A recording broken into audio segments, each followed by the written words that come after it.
Bueno, mi nombre es Francisco de León y básicamente me dedico a la literatura, el cine y a la filosofía, ¿no? Ya como objetos de estudio y pues a la vida, básicamente.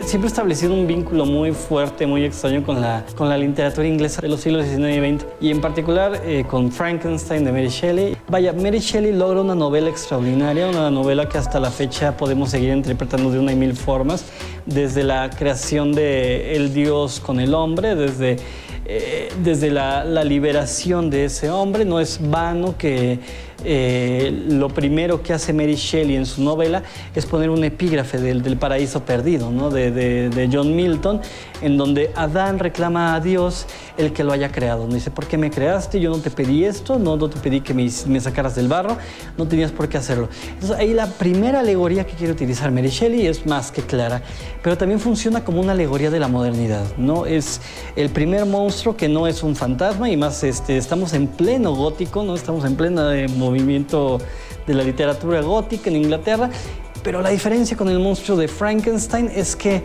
no es un fantasma, no es un demonio, no es una aparición, no es nada que tenga que ver con esto. Es el primer monstruo salido de las manos del hombre, ¿no? Entonces tiene múltiples lecturas, ¿no? Y las adaptaciones obviamente no se hicieron esperar, fueron muy tempranas, ¿no?